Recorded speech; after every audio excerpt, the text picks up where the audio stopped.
En un mundo lleno de violencia, tristeza y enfermedad, siempre hay una respuesta.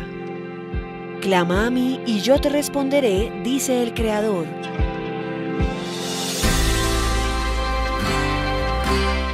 El Tabernáculo de la Fe presenta un mensaje de esperanza. Esta mañana vamos a seguir con nuestro tema. Hace 15 días compartí el tema sobre el por qué los mandamientos de Jesús. Y mencionaba en esencia que cuando Dios creó al hombre, y no solamente creó al hombre, después de la caída Jesús vino para redimirnos con un propósito. Dios quiere que sus hijos sean felices. En la otra vida estaremos con nuestro Dios, que es un Dios feliz. Dios es un Dios feliz. Dios no es un Dios amargado ni algo por el estilo. Dios es un Dios feliz. Y el evangelio que predicamos es el evangelio del Dios feliz. Y Dios quiere que nosotros seamos felices en nuestra vida personal, en nuestro hogar, en nuestra familia. Seamos felices en la gran familia de Dios que es la iglesia. Dios ha llamado a la iglesia para que sea una iglesia feliz, para que sea una iglesia llena de esa gracia del Señor, y en nuestros trabajos, en cualquier lugar donde disfrutemos de la vida, podamos ser felices. Pero Dios nos dio el secreto de la felicidad. ¿Se acuerdan cuál es el secreto de la felicidad? ¿Cuál es el secreto? La obediencia a los mandamientos de Jesús. Sí. Los mandamientos de Jesús, que son diferentes a los 10 mandamientos, son complementarios o tienen otra expresión, otro aspecto, pero especialmente para que su pueblo sea feliz, tiene que ver con los 10 mandamientos, natural.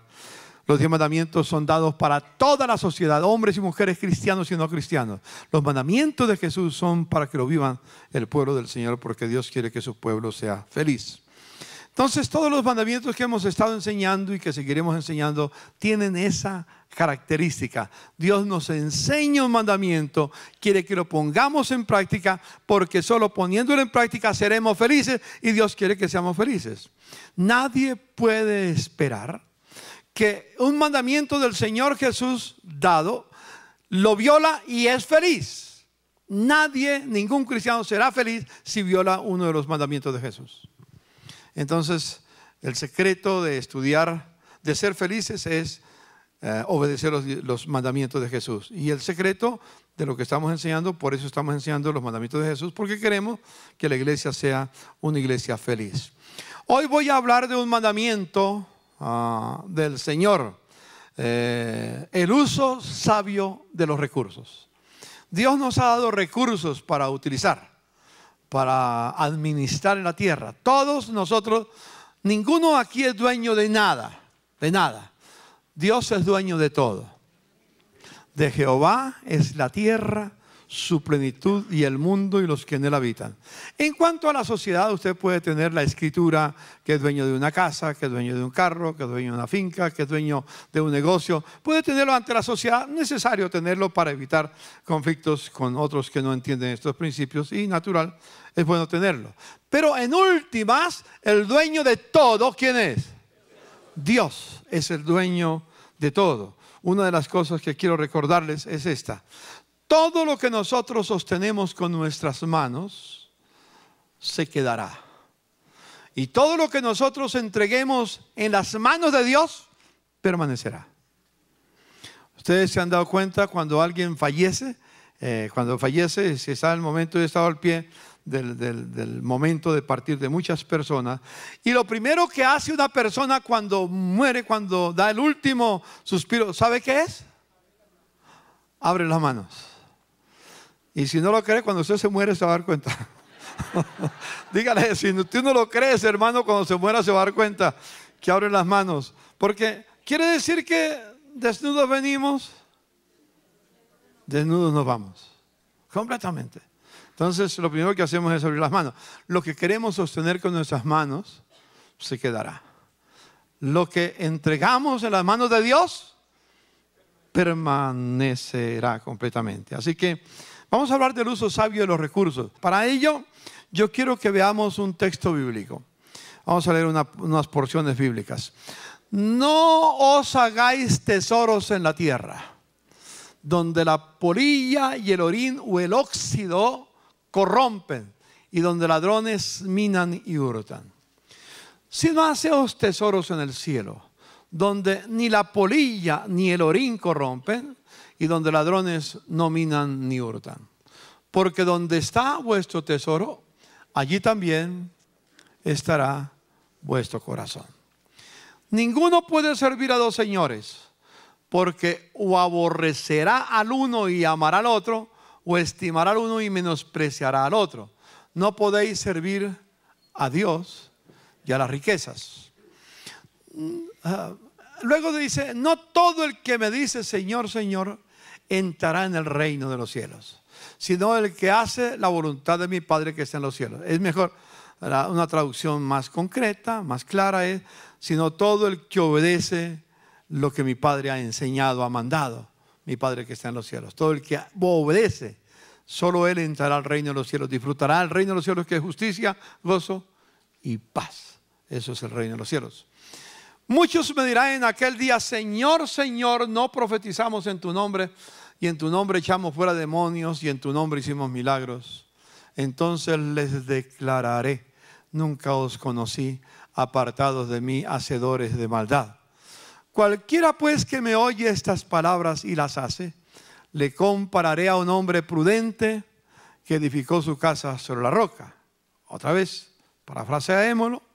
Cualquiera pues que me oye estas palabras y las obedece, diga conmigo, y las obedece, es como un hombre prudente o sabio que edificó su casa sobre la roca. Descendió lluvia, vinieron ríos, soplaron vientos, golpearon contra aquella casa y no cayó porque estaba fundada sobre la roca. Fue un fundamento sabio que se colocó. Pero cualquiera que me oye estas palabras y no las obedece, diga conmigo, las obedece, le compararé a un hombre insensato, terco, tonto, perdone la expresión, bruto, que edificó su casa sobre la arena. Descendió la lluvia, vinieron ríos, soplaron vientos, dieron con ímpetu contra aquella casa y cayó, y fue grande su ruina. Por tanto os digo, no os afanéis por vuestra vida, que habéis de comer o que habéis de beber, ni por vuestro cuerpo que habéis de vestir. ¿No es la vida más que el alimento y el cuerpo más que el vestido?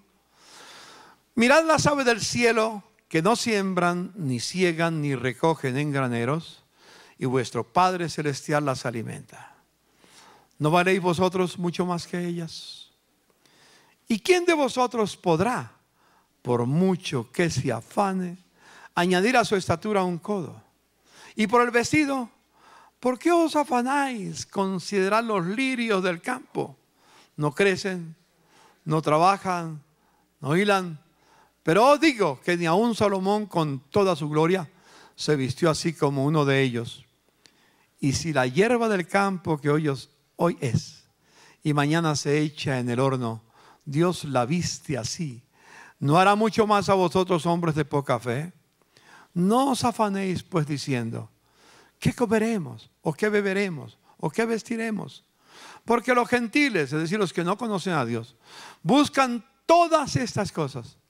Pero vuestro Padre Celestial sabe que tenéis necesidad de todas estas cosas. No es que no las necesitemos, las necesitamos, pero no es para afanarme. Es para, primero, como dice aquí, buscar primeramente. ¿Lo dicen conmigo? A ver. Busquen primeramente el reino de Dios y su justicia, y todas estas cosas os serán añadidas.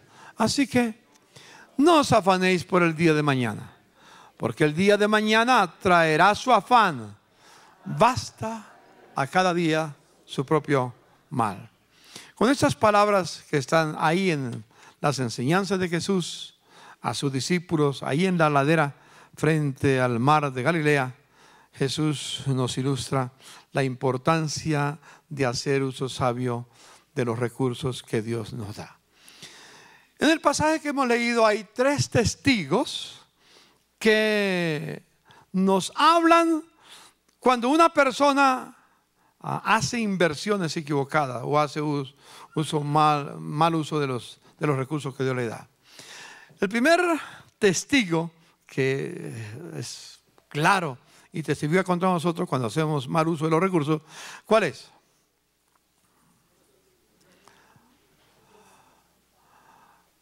A ver, ¿cuál es? Empezamos leyéndolo.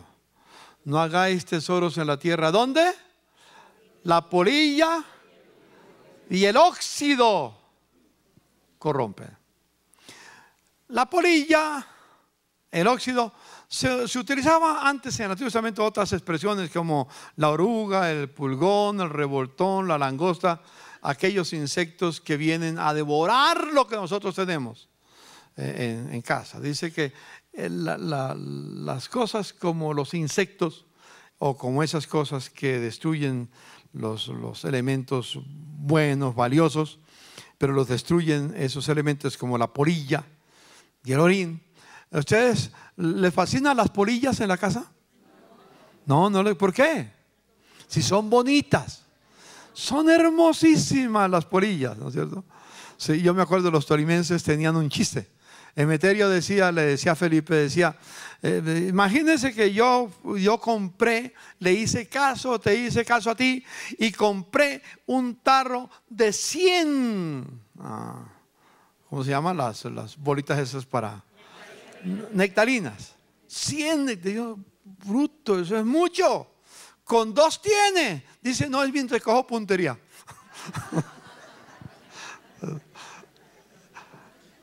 No era para darles, sino para que el olor las acabara.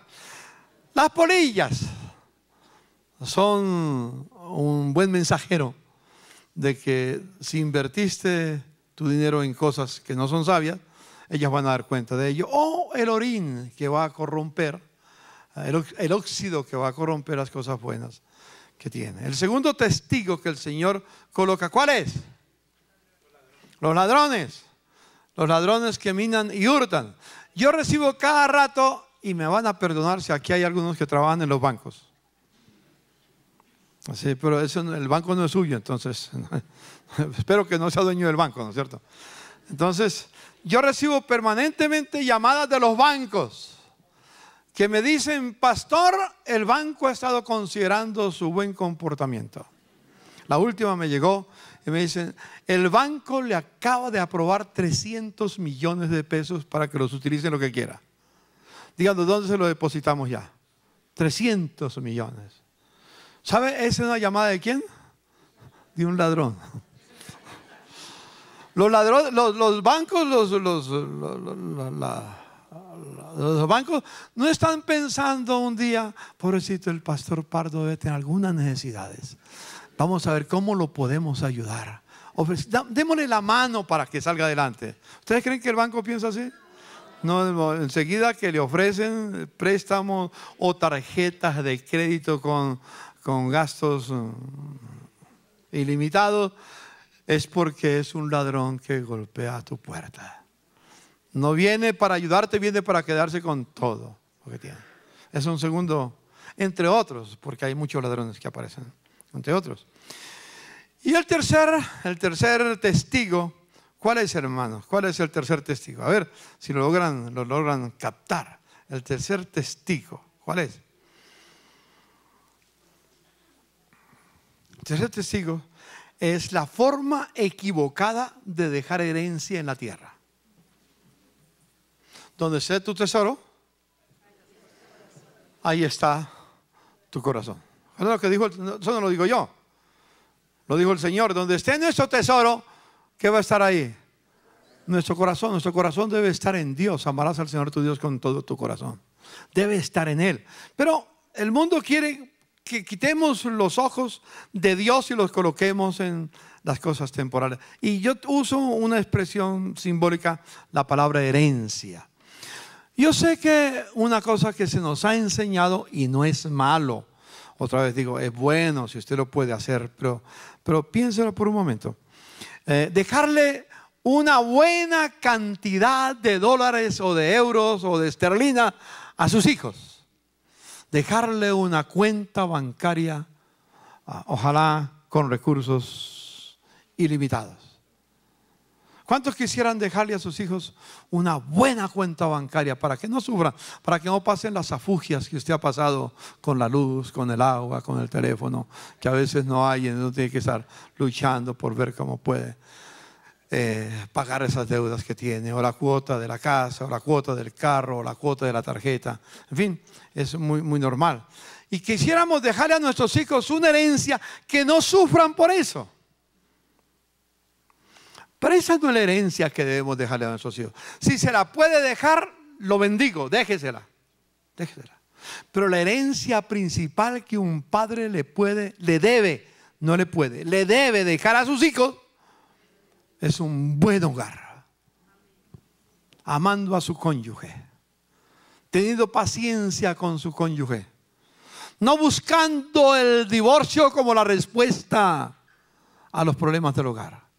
No, alguien decía, la mejor herencia que le puede dejar un padre a su hijo es ame a su esposa. Y la mejor herencia que una esposa le puede dejar a sus hijos es honre a su marido.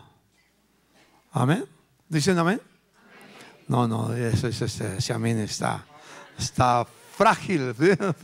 Amén. Entonces, la mejor herencia es un hogar lleno de la gracia del Señor. No es fácil dejar un hogar. Hay muchas luchas. El enemigo lucha por destruir los hogares y algunos de ustedes han pasado por momentos difíciles. Pero en lo que les reste de la vida, déjenle lo mejor a sus hijos. Por ejemplo, si estás separado o separada de tu esposa o de tu esposo, no hable mal de tu cónyuge. Se fue. Tal vez tiene muchas cosas, motivos, pero no hace bien hablando mal del cónyuge, sembrando veneno en el corazón de los hijos. No se pudieron entender. Desafortunadamente, tal vez hubiera habido otro camino si hubieran sido los dos sabios. Tal vez uno fue sabio, el otro no sé. Desconozco las situaciones de cada uno. Pero enséñale a sus hijos a honrar a su padre y a su madre. Amén. Esa es la mejor herencia.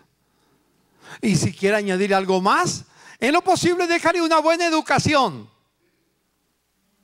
No es malo dejarle una buena educación. Mi padre tenía un principio: el que no le enseña a su hijo a trabajar, lo enseña a robar. Entonces, y no le coma el cuento continuamente a sus hijos, es que el profesor es malo. ¿Han oído algunos padres que tienen sus hijos en el colegio, en la escuela o en la universidad, cuando tienen problemas con las materias? El problema es del profesor, que no le caigo bien, le caigo mal. Y no, la pereza de su hijo. Y usted tiene que trabajar con él para ayudar. Es decir, busque dejarle una buena educación. Y si en últimas le deja buenos recursos, amén. Pero no empezó con los recursos, empezó con un buen ejemplo en el hogar. Amén. Esos son los enemigos que el Señor en ese pasaje nos menciona, que testifican mejor, a testigos mejor que cuando damos una mala orientación a nuestros hijos. Quisiera mencionar, teniendo esto como introducción, algo muy interesante. Dije que vamos a aprender a los principios bíblicos del uso sabio de los recursos. Siempre es bueno preguntarle a Dios qué es lo que Él toma en primer lugar dentro de lo que hace. Por ejemplo, cuando Dios sacó al pueblo de Israel de la tierra de Egipto, después de hacer señales, milagros, maravillas, los llevó al Sinaí y les dio los 10 mandamientos. Pero una vez que le dio los 10 mandamientos, hizo algo el Señor. ¿Se acuerdan qué hizo el Señor? Le dio instrucción a Moisés cómo construirle un tabernáculo para él. No le enseñó cómo cultivar la tierra, le enseña cómo cultivar la tierra. Cómo cuidar los corderitos, cómo cuidar las manadas, cómo cuidar la productividad. Se lo enseña el Señor. Es importante enseñarle. Es importante. Pero lo primero que hace después de que da los 10 mandamientos es enseñarle a construir una casa para Dios, un tabernáculo. No sé si está acá. Por ejemplo, bueno, vamos a mirar ese pasaje ahora. Vayan conmigo, si me lo permiten, al libro de Éxodo, capítulo 25. Capítulo 25 de Éxodo. El Señor habló con Moisés y le dijo: ordénales a los israelitas que me traigan una ofrenda. La ofrenda la deben presentar todos los que sientan deseos de traérmela. Es ofrenda voluntaria. Las ofrendas son voluntarias. Pero Jesús Dios mismo apela al buen corazón de su pueblo y le dice ofrenda voluntaria. Como ofrenda se la aceptará lo siguiente. ¿Para qué le aceptaba? ¿Para qué le pedía esto? Oro, plata, bronce, lana teñida de púrpura, carmesí, escarlata, lino fino, pelo de cabra, pieles de carnero teñidas de rojo, pieles de delfín, madera de acacia, aceite para las lámparas, especias para aromatizar el aceite de la unción y el incienso, y piedras de ónice y otras piedras preciosas para adornar el efod y el pectoral del sacerdote. Con toda esa ofrenda, ¿qué tenían que hacer? Me harán un santuario o un tabernáculo. La palabra santuario es la misma palabra tabernáculo. Es una tienda de habitar movible. Y todo su mobiliario, dice después, hará un santuario para que yo habite entre ustedes. Dios quería, el sueño, el anhelo de Dios es siempre habitar en medio de su pueblo, siempre. Entonces le dijo: tráigame ofrendas voluntarias para que me construyan un lugar donde yo habite dentro de ustedes, en medio de ustedes. Ahora, Dios habita en cualquier parte. Alguien me dirá: pastor, yo necesito el templo porque yo tengo mi casa y Dios habita en mi casa, punto. No tengo necesito de más nada. Sí, como persona, como individuo, amén. Ahí habita el Señor, ahí debe habitar el Señor siempre, ahí debe ser honrado el Señor. Pero es que Dios quiere reunir su gran familia. Dios quiere reunir su gran familia. Y la gran familia es la iglesia de Jesucristo. Y este lugar es dedicado, como ejemplo, es dedicado para que la gran familia se reúne para exaltar al Señor. Y el Señor entonces dice: me harán un santuario donde mi familia se reúna, porque yo quiero estar en medio de ellos. Una de las cosas importantes que debemos tener en cuenta: siempre que el pueblo de Dios se reúne, Dios traslada su trono en medio de ellos. Aquí está el Señor esta mañana. Ha trasladado su trono ante nosotros. Démosle un aplauso al Señor, porque está entre nosotros. Está entre nosotros. Vive con nosotros. Su presencia está en nuestras vidas. Él está con nosotros. Si ustedes siguen leyendo todo el resto del capítulo, excepto el capítulo 32 y 33, que habla de la desobediencia que tuvo el pueblo de Israel, el resto de los pasajes hablan de cómo construir el santuario. Todas las circunstancias que debía de tener el santuario, todo lo que debía de contener. Y cuando llega al final, al capítulo 40, dice el verso 34, después de que Moisés instala el tabernáculo, dice: en ese instante la nube cubrió la tienda de reunión, o sea, el tabernáculo, y la gloria del Señor llenó el santuario. Moisés no podía entrar en la tienda, en el tabernáculo, porque una nube se había posado en ella y la gloria del Señor llenaba el santuario. Y siempre que la nube se levantaba y se apartaba del santuario, los israelitas levantaban campamento y se ponían en marcha. Y si la nube no levantaba, ellos no se ponían en marcha. Durante todas las marchas de los israelitas, la nube del Señor reposaba sobre el tabernáculo. Durante el día, durante la noche, había fuego en ese lugar. Tomo esto para mencionar lo que Dios tenía en su corazón. A Él le agrada que su pueblo piense en un lugar donde sus hijos como familia pueden estar juntos para bendecirle, para exaltarle. Y voy a darles dos ejemplos. El primer ejemplo que quiero darles es David. David tenía en su corazón, no hay el tiempo suficiente para hablar, pero David quiso traer, después de que fue rey, quiso traer el tabernáculo, o no el tabernáculo, sino el arca del pacto a Jerusalén. Hizo una tienda que se llamaba la tienda del tabernáculo de David, que había construido, y ahí puso, pero él quería algo ya más sólido, porque antes el tabernáculo era útil porque el pueblo de Israel se estaba moviendo. Era una tienda que se enrollaba y se movía donde quiera que iban, el tabernáculo los acompañaba. Pero una vez que se establecieron en la tierra de Israel, ya no tenían que estar enrollando el tabernáculo para moverse, sino que el tabernáculo iba a estar fijo. Entonces un día, cuando él fue rey, quiso tener un templo para Dios, que lo llamó el tabernáculo, pero era un templo para Dios. Y quiso construir el templo primero para Dios y después su casa. Primero voy a construir un templo para Dios. Ustedes leen la historia en los libros de Samuel y de Primera de Reyes. Van a encontrar Segunda de Samuel y Primera de Reyes la enseñanza, sobre todo, y parte Primera de Crónicas también. Y él llamó al profeta Natán y le dijo: Natán, he tomado una decisión.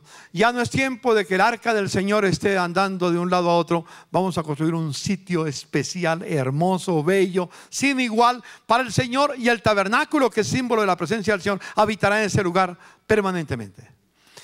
A Natán le pareció extraordinaria la idea de David. Y David le dice: después que yo construya el templo para mi Señor, entonces construiré mi casa. Y le dijo Natán: hazlo conforme está en tu corazón. Esa misma noche el Señor se le apareció a Natán y le dijo: dile a David que aprecio lo que piensa, pero no le permito a él construirme un templo para mí, porque en su gobierno, en sus luchas, ha derramado mucha sangre. Y no será él el que me construya templo, sino su descendencia me construirá el templo. Su hijo, que le reemplazará, será el que, porque él ya ha puesto paz. Su hijo, yo no voy a estar en la guerra. Su hijo, que es un hombre de paz, me construirá el tabernáculo, o la tienda, o mejor, el templo para mí. Va y se lo cuenta a David esa noche, ese día. Le dice: David, Dios aprecia tu sentimiento, pero Dios no te permite construir el templo. Tu hijo será el que lo construirá. David piensa: entiendo lo que el Señor dice. Sí, en mi gobierno, en la lucha por llegar a este lugar, ha habido muchas dificultades con mis tropas en el ejército. Mucho. Está bien, si Dios no me permite construir el templo, sí le voy a dejar a mi hijo los recursos para que lo construya. Por ejemplo, ahí en Proverbios 3 del 9 al 10 dice: honra a Jehová con todos tus bienes. Dígale a su hermano: yo aprendo a honrar a Dios con todos mis bienes. Digámoslo juntos: honra a Jehová con todos tus bienes, con las primicias de todos tus frutos. Serán llenos tus graneros de abundancia y tus lagares se rebosarán de mosto. Pero la frase inicial es la que llama la atención: honra al Señor. Dígalo conmigo: honra al Señor con todos tus bienes. Amén. Abraza a su hermano y dígale: yo estoy aprendiendo a honrar a Dios con todos mis bienes. Todo. Es el uso sabio de los recursos que el Señor me ha dado. Entonces lo honraré. Y llega a esto, ya lo miramos, aquí está. Después dijo el rey David a toda la asamblea: solamente a Salomón mi hijo ha elegido Dios. Él es joven y tierno de edad, y la obra grande, porque la casa no es para hombre, sino para Dios. Otra versión dice: mi hijo es un hijo sin experiencia. O sea, no tiene la experiencia para hacer una obra tan gigantesca. Hermano, construir una casa que le sirva al Señor, una casa que sea para el Señor, no es fácil construir. Construir una casa cualquier arquitecto, cualquier ingeniero lo puede hacer. Pero para servirle al Señor es otra cosa, que llene todos los requisitos del servicio al Señor. Es muy diferente. Es una obra grande. Yo con todas mis fuerzas, dice David, al terminar ya su jornada, sus años de vida, está pronto para partir, para morir. Y dice: yo con todas mis fuerzas he preparado para la casa de mi Dios. Lean conmigo: oro para las cosas de oro, plata para las cosas de plata, bronce para las de bronce, hierro para las de hierro, madera para las de madera, piedras de ónice, piedras preciosas, piedras negras, piedras de diversos colores y toda clase de piedras y piedras de mármol en abundancia. Sigamos leyendo. Además de esto, por cuanto tengo mi afecto en la casa de mi Dios. Subrayen esa expresión. ¿Qué tenía David? Su afecto, ¿dónde estaba? No en sus bienes materiales que tenía seguro guardados en alguna parte, sino su afecto estaba en la casa de mi Dios. Diga conmigo: mi afecto, como David, estará en la casa del Señor. 3 o 4 repitieron conmigo. A ver. Digámoslo todos, a ver. Como David, mi afecto estará en la casa del Señor. Abrace a su hermano que está a su lado, arriba o abajo. Abrace y le diga: mi afecto estará en la casa del Señor. Mi afecto estará ahí en la casa del Señor. Qué frase la de David, qué corazón el de David. Él quería honrar a Dios con todos sus bienes. Quería honrarlo. Yo guardo en mi tesoro particular, ahora ya no solamente lo que tenía como rey, ahora en su agenda personal, oro y plata, que además de todas las cosas que he preparado para la casa del santuario, he dado para la casa de mi Dios. Todas mis propiedades, todo lo que tengo como gobernante y como individuo, lo tengo para el Señor. No solamente como gobernante, sino lo particular, lo que te da particular. Y dice: ¿cuántos eran? 3,000 talentos de oro. ¿Se puede imaginar? Yo no sé cuánto vale un talento de oro hoy, pero hace 3,000 años, ¿cuánto valía un talento de oro? Yo me acuerdo que hace 50 años, 60 años, un huevo valía 2 centavos.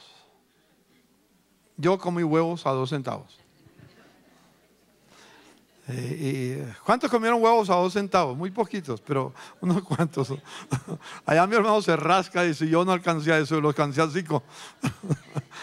Pero es decir, todas las cosas. Hace poco, en 1948, el dólar estaba casi al mismo precio, el peso colombiano casi al mismo precio del dólar. 1,10 valía el dólar en peso colombiano. Hoy vale 3,000 pesos.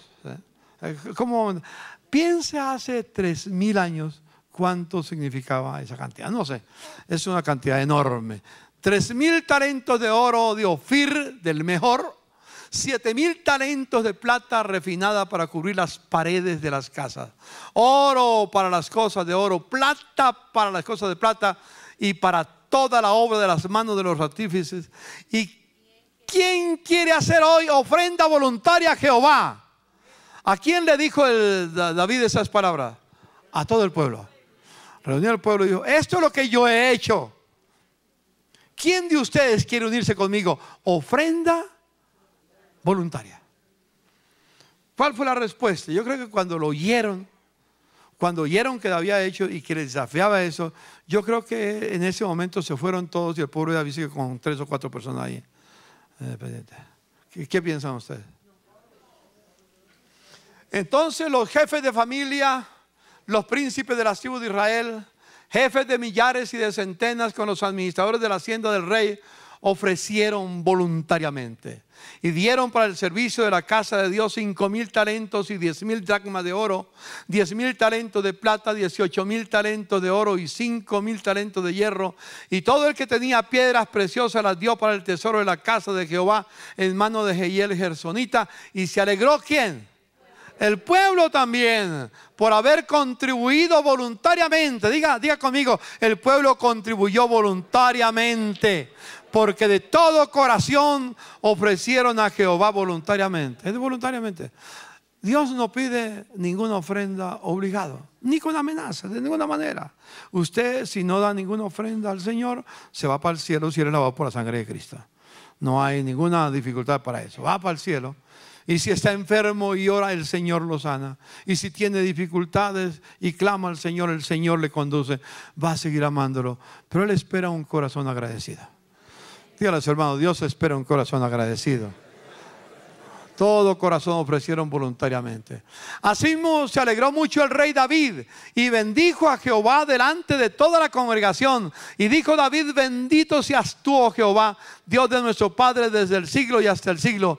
Tuya es, oh Jehová, la magnificencia y el poder, la gloria, la victoria y el honor, porque todas las cosas que están en los cielos y en la tierra son tuyas. Tuyo, oh Jehová, es el reino y tú eres excelso sobre todo.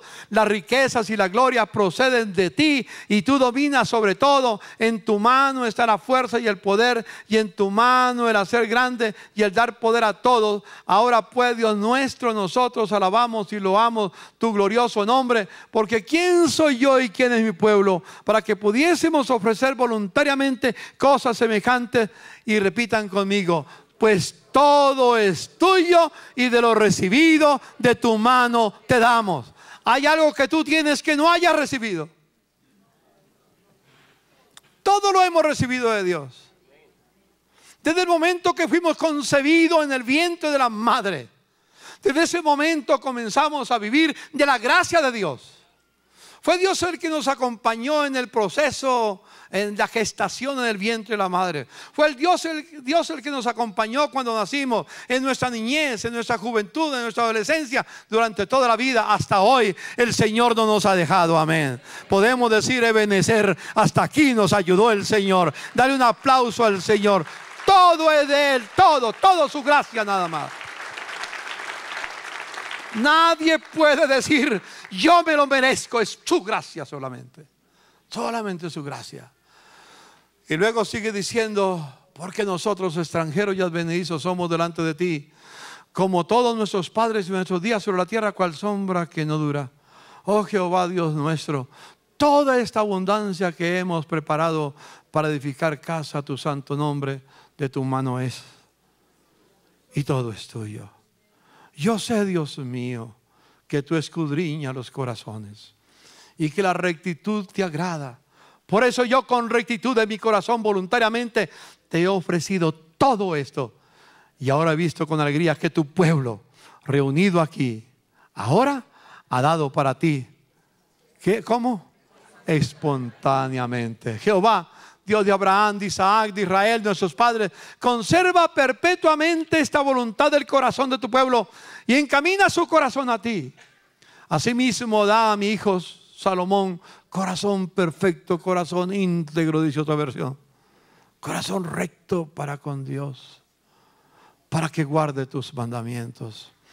Esa es la herencia que hermosa dejarle a nuestros hijos, enseñarles a caminar con Dios. Que vivan con Dios una vida recta, una vida íntegra, una vida perfecta delante del Señor. ¿Qué mejor herencia que esa? Se compara eso a cualquier otra cosa que le des a tus hijos. Esto es incomparable. Dale, ora, Dios le dice: dale a mi hijo ese corazón para que guarde tus mandamientos, para que te obedezca y para que haga todas las cosas y edifique la casa para la cual yo he hecho preparativos. Después dijo David a toda la congregación: bendecid a Jehová ahora vuestro Dios. Entonces toda la congregación bendijo a Jehová, Dios de sus padres, e inclinándose adoraron a Jehová. Y adoraron delante del rey. Adoraron. Qué corazón de David. Lo único que soñaba no era la grandeza de su reino, era la grandeza del Señor. Y dijo: quiero dejar un símbolo en la tierra que hable de la grandeza de Dios. Voy a construirle un templo al Señor. Le dejo los materiales a mi hijo. Luego viene el caso de Salomón. El segundo ejemplo es el que sigue. Si ustedes leen 1 Reyes capítulo 6, 7 y 8, nos habla de todo lo que Salomón hizo para construir el templo. Y construyó el templo hermosísimo que construyó, muy bello, muy precioso.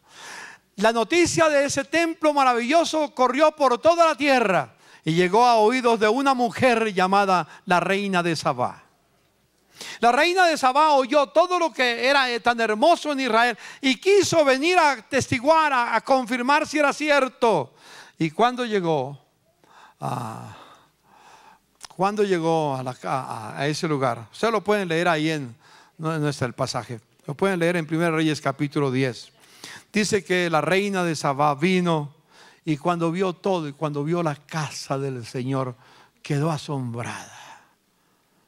Realmente eres un hombre sabio. Has invertido donde debes de invertir. Invertiste en la casa de Dios. Una persona sabia invierte en la casa de Dios. Invierte en su familia, invierte en sus hijos, invierte en todo lo que le da. Hablaremos después de las otras formas de inversión que hay. Pero en primer lugar, honra al Señor con todos sus bienes. Salomón fue un sabio y la reina de Sabá lo confirmó. Es interesante que tengamos en cuenta en nuestro corazón esa bendita enseñanza. Hay un templo, en el templo Bahá'í.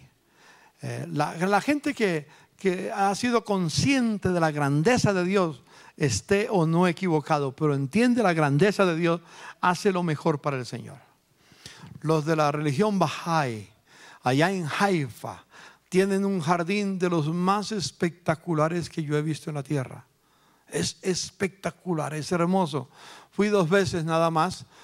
Siempre que he ido a Israel quiero entrar y no se ha podido entrar porque tienen horas de entrada. Muy hermoso, muy bello. Estaba mirando los templos Bahá'í en tantas partes del mundo, hermosísimos. Salomón quería construir lo mejor para Dios, porque si Dios es un Dios grande, Él merece lo mejor. Amén. Nosotros testificamos de quién es Dios según la honra que le demos, según lo que asignemos para Él. Entonces, ¿es grande o no es grande? Depende. ¿Sí? La generosidad es lo que Dios espera para señalar su grandeza y su hermosura.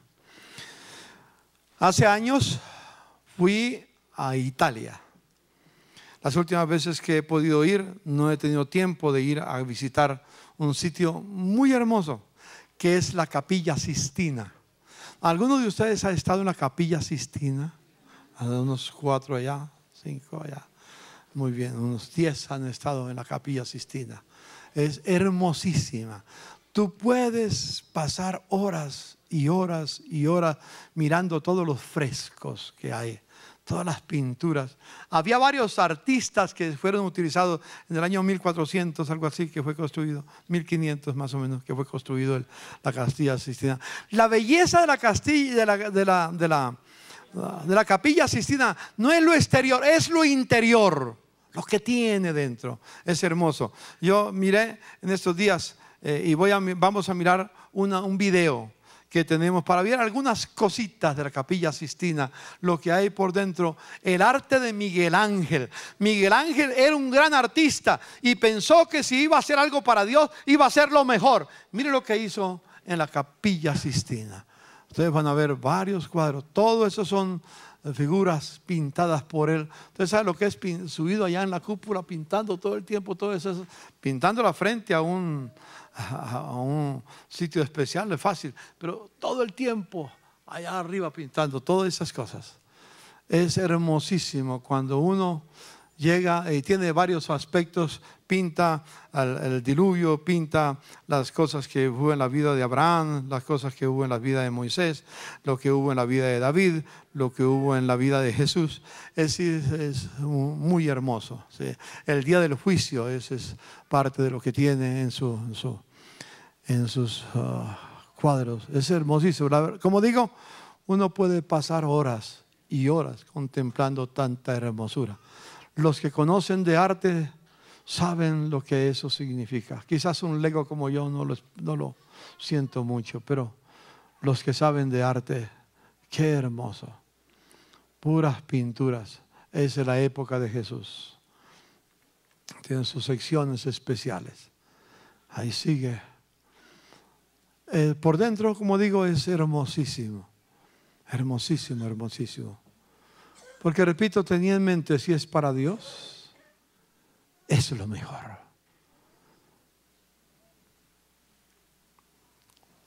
Diferentes lugares de la Capilla Sistina. Con todos los mensajes que da la raza humana, ahí lo tenía. Y yo voy a ir terminando esa presentación que es larga, voy a ir terminando con un cuadro maravilloso, cuadro que me parece espectacular. Un cuadro